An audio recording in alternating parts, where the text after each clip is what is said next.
Hey mamas, so I have a quick story about cultivating my toddler's worldview through chaos. So a couple days ago, my daughters had a doctor's appointment, which is about 45 minutes away from my house.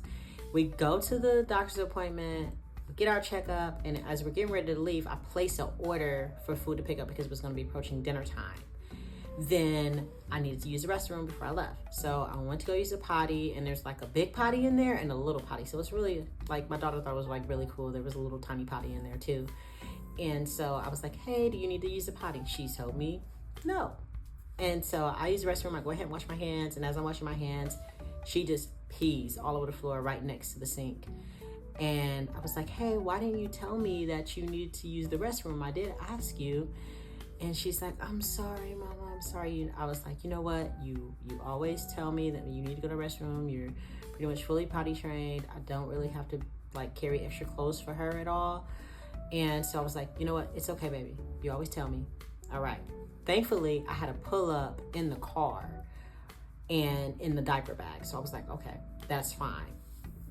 So mind you, I have to go pick up this food. So I go to pick up the food, I put her in a pull-up, I take her shorts off, and then one daughter requested to have marinara noodles, which is kind of like ravioli. It has like cheese on it and stuff. And then my other one wanted mac and cheese.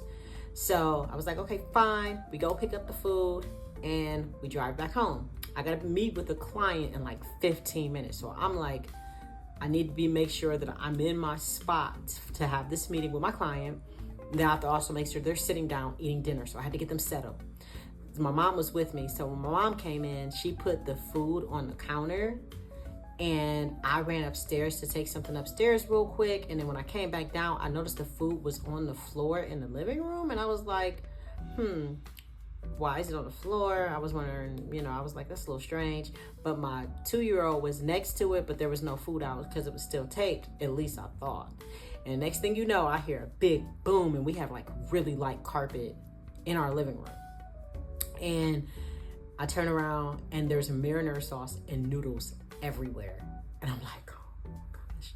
So I say, hey, well, why did you throw that? Like, why did you do that? Because she has like this little habit right now, like this little phase she's going through where she just wants to see things, like the cause and effects of things like explode.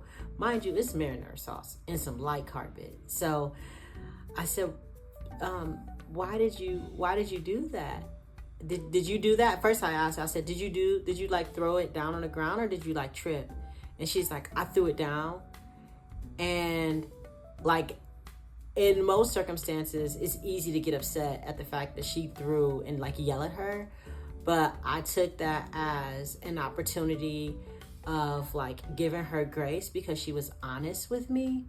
So if I would have been upset and I would have yelled at her, she wouldn't have felt safe coming to me to tell me the truth.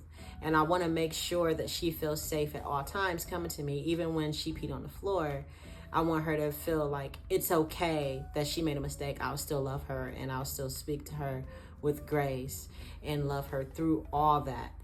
And so that is just like, I hope this encourages you during those times where it's like super chaotic and they're doing all the things, to just take a moment and just think of, okay, so do I like want to traumatize my kid? Because it could traumatize them and make them not feel safe. But I also want to make sure I have that safe environment for them. So hope this is encouraging, Mama. Have a good day.